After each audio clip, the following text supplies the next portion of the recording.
meningkatkan iman dan takwa kepada Allah Subhanahu wa taala. Kaum muslimin yang berbahagia dirahmati oleh Allah Subhanahu wa taala. Adapun pada hari ini tepat tanggal 30 Desember 2022. Alhamdulillah, kita bersyukur kepada Allah, kita telah memasuki akhir tahun, yaitu 2022 Masehi, dan insya Allah beberapa hari lagi atau beberapa saat lagi kita akan memasuki tahun baru, yaitu 23 Januari 2023. Oleh kerana itu, khatib mengangkat tema khutbah kita, yaitu renungan di akhir tahun. Kaum muslimin yang berbahagia yang dirahmati oleh Allah Subhanahu wa taala, bergantinya minggu demi minggu, bergantinya bulan demi bulan, bergantinya tahun demi tahun, dan musim demi musim, itu sudah menjadi ketentuan dari Allah Subhanahu wa taala yang tidak bisa dipungkiri dan diukir oleh seorang manusia, sehebat apapun mereka, sepintar apapun mereka.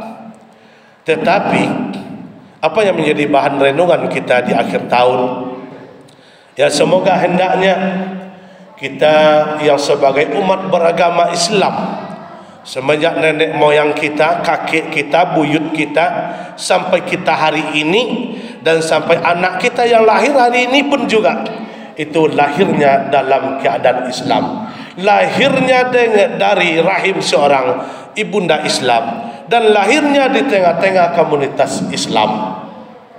Maka oleh kerana itu, jamaah Jumat rahimakumullah, jangan sampai hendaknya tahun demi tahun, mungkin dulu-dulunya kita mungkin masih awam, termasuk khatib sendiri, belum paham apa itu tahun baru Islam dan apa itu tahun baru Masehi. Mungkin kebanyakan kita masih belum tahu dan bagaimana caranya, tata caranya menyambut dan menghayati dan berperilaku dan menerima kehadiran tahun baru tersebut.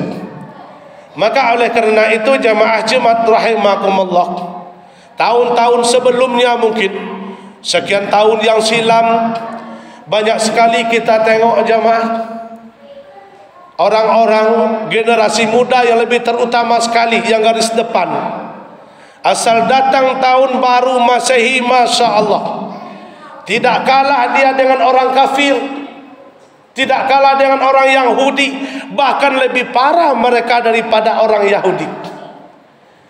Orang Yahudi datang tahun baru dia, tahun baru Masehi, tidak pernah dia sekarang itu turun jalan, tidak pernah berpoya-poya, tidak pernah bergadang-gadang sampai jam 1 malam, tidak pernah orang Yahudi.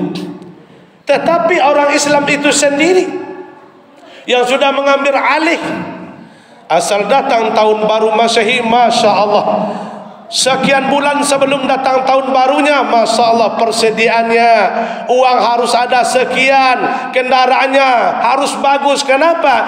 Uangnya untuk dipakai untuk poya-poya dalam rangka tasabuh, dan kendaraan pun fasilitas yang diberikan nikmat oleh Allah dipakainya untuk berpoya-poya atau untuk mengikuti dan menjalankan bujuk rayunya syaitan. Na'udzubillah min zalik. Ini yang harus kita renungkan jamaah. Mari kita berubah, mari kita beranjak daripada hal-hal yang zalim, daripada hal-hal yang baik, daripada hal yang tidak baik yang dilarang oleh Allah, yang disampaikan melalui mulut-mulut ulama kita, para guru-guru kita, berapa banyak sebagai, dan termasuk mayoritas para guru kita, para ulama kita, para kiai kita, para habaib kita, para habib kita, menyampaikan kepada kita bersama bagaimana hukumnya jikalau seorang muslim yang mengucapkan langsung, merayakan dan mengikuti ritual-ritual, yaitu penyambutan tahun baru Masehi tersebut. Banyak sekali ulama kita menyampaikan hukumnya, ada yang mengatakan haram, tetapi umat Islam tidak peduli, tidak peduli.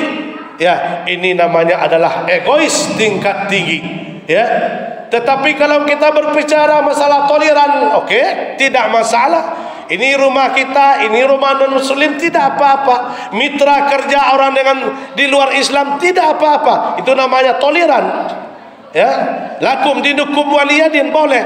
Tetapi sudah menyangkut masalah akidah, masalah ritual keagamaan, maka ini harus kita perhatikan, harus menjadi renungan kita.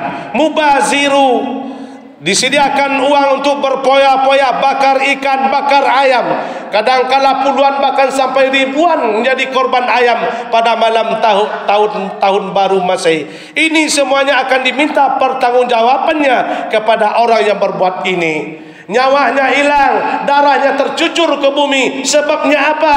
Sebabnya orang ini merayakan tahun baru Masehi. Ini menjadi tanggung jawab di hadapan Allah Subhanahu wa taala. Nikmat yang diberikan oleh Allah berupa uang ditumpuk sekian bulan untuk merayakan raun ke sana dan ke sini dalam rangka merayakan tahun baru, maka ini termasuk kata Allah, al-mubashirina kana ikhwana sayatina. Mubazir kata Allah dalam Al-Quran surat Al-Isra ayat 27 dikatakan, orang yang berpoya-poya dalam menyambut tahun baru Masehi, mengorbankan uangnya, mengorbankan hartanya, mengorbankan waktunya, tujuannya adalah untuk merayakan hari raya tahun baru Masehi ini, maka Allah mengatakan al-mubashir, itu mubashir, al-mubashiru, ya, mubashir.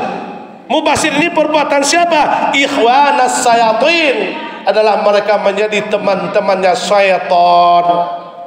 Dia orang yang melakukan hal yang semacam ini, kata Allah, berpoya-poya, mubazir dalam hal yang tidak bermanfaat untuk dirinya dan tidak bermanfaat untuk orang lain dan tidak ada mutunya di sisi Allah Subhanahu wa taala, disebut mereka ini menjadi ikhwanas sayatin. Mereka telah menjadi temannya syaitan. Nauzubillah min zalik. Kaum muslimin yang berbahagia yang dirahmati oleh Allah Subhanahu wa taala. Jadi oleh kerana itu mari kita renungkan. Kalau biasanya mungkin kita terpengaruh oleh zaman ini mengikuti dan merayakan dan berpoya-poya menyambut tahun baru, mari ke depannya untuk tahun sekarang, untuk besok malam, mari kita fikirkan, kalau ada uang mari kita sumbangsikan, kita infakkan, kita pedulikan kepada teman-teman kita yang membutuhkan, daripada kita berpoya-poya untuk bergadang dan berjaga-jaga pada malam tahun barunya Masehi, bukan tahun barunya kita. Kaum muslimin yang berbahagia, dalam menyikapi atau renungan tahun baru di akhir tahun ini, ada dua hal yang harus kita lakukan jamaah. Yang pertama sekali, datangnya tahun baru atau dalam suasana penyambutan tahun baru ini, marilah kita isi dengan bersyukur kepada Allah Subhanahu wa taala. La in syakartum la azidannakum wa la in kafartum inna azabi lasyadid. Bersyukur dalam konteks apa kita bersyukur jamaah? Bukan dalam berpoya-poya, menghabiskan uang, menghabiskan waktu untuk maksiat, tapi bersyukurlah kita kepada Allah ya, sampai hari ini, sampai saat ini tidak semua saudara kita yang diberikan nikmat oleh Allah sampai hari ini, sampai detik ini, mungkin sampai malam besok, bahkan sampai hari Minggu jamaah. Jauh sebelum ini sudah berangkat mereka menghadap Allah Subhanahu wa taala. Jadi bersyukur kita kepada Allah. Allah masih berkenan kepada sampai hari ini kepada kita memberikan segala nikmat kesehatan, nikmat iman, nikmat harta dan lain sebagainya. Itu yang pertama harus kita jalankan, yang harus kita lakukan di akhir zaman ini, renungan sebagai isi renungan di akhir tahun ini. Mari kita sama-sama bersyukur kepada Allah, karena Allah sudah sayang kepada kita, sudah cinta kepada kita, nyatanya sayang Allah dan cinta kita sampai hari ini, kita masih hidup, masih sehat sampai waktu ini. Mudah-mudahan satu hari lagi, 2 hari lagi kita tetap diberikan kehidupan yang layak oleh Allah, diberikan kehidupan dan irayah oleh Allah, sehingga kita bisa memasuki tahun demi tahun ini, pergantian tahun ini. Tetapi dengan catatan, marilah kita bersyukur kepada Allah dalam segala hal. Tujuannya adalah untuk mendekatkan diri kepada Allah Subhanahu wa taala. Terus yang kedua, apa yang harus kita lakukan renungan akhir tahun jemaah? Marilah kita sama-sama menyadari dalam menyikapi bertambahnya umur jemaah. Ya, kalau seandainya umur kita sudah 50, berarti mulainya terhitung besok malam itu sudah menginjak usia kita 41 atau 51, berarti secara syariatnya sudah bertambah. Dengan bertambahnya umur oleh Allah diberikan kepada kita, mari kita selalu introspeksi diri, bermuhasabah diri. Ingat Allah mengatakan, ya ayyuhalladzina amanu taqullaha wal tansur nafsun ma qaddamat lighadin. Hai orang-orang yang beriman, kata Allah, hendaklah kalian itu berpikir. Pikirkan, bolak-balikkan pikiran. Hitung-hitung 10 tahun pertama, okey, tidak ada yang kita pertanggungjawabkan di hadapan Allah. Masuk 10 tahun yang kedua sudah mulai dihitung oleh Allah. Masuk 10 tahun yang ketiga sudah dihitung semuanya, perbuatan dari yang kecil sampai yang besar. Masuk 10 tahun yang keempat, bahkan semuanya yang tidak kita sadari pun perbuatan mulut kita, tapi hati berbuat sudah tercatat oleh Allah. Apalagi memasuki 10 tahun yang kelimanya. Na'udzubillah min zalik. Semuanya perbuatan kita, sami'an kita, kalamun kita, basiran kita, qalbun kita, semuanya dipertanggungjawabkan di hadapan Allah Subhanahu wa taala. Maka Allah katakan tadi, pikirkan sudah berapa kebaikan dan sudah berapa keburukan yang telah kita lakukan selama 30 tahun, 40 tahun, 50 tahun, bahkan sampai 60 tahun. Ini yang harus kita muhasabah diri, kita ingat-ingat. Kenapa? Karena Allah masih sayang kepada kita sampai hari ini. Kaum muslimin yang berbahagia dirahmati oleh Allah Subhanahu wa taala, itu ya, menyikapi umur yang diberikan oleh Allah. Yang ketiga, seterusnya, marilah kita jadikan umur ini untuk berbakti kepada Allah dan untuk menghindarkan rasa sombong dan angkuh. Sekarang ini jamaah, manusia ini sangat banyak sombong dan angkuh.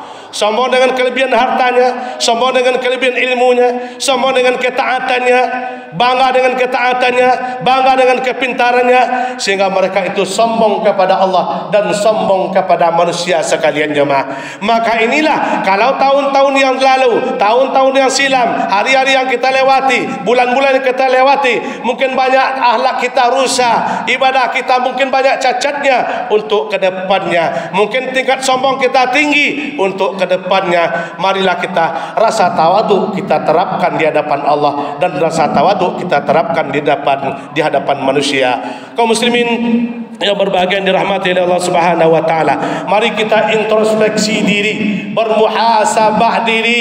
Jangan kita sampai menjadi dalang, jangan sampai kita menjadi pemecah, jangan sampai kita menjadi cerai-berainya umat. Sekarang ini coba kita tengok jemaah, masalah tahun baru bercerai-berai, banyak berbeda pendapat, beginilah dan begitulah. Kita sebagai masyarakat awam menjadi bingung menilainya, mana yang benar, mana yang salah. Begitu juga sampai kepada agama. Sampai hari ini kita tengok di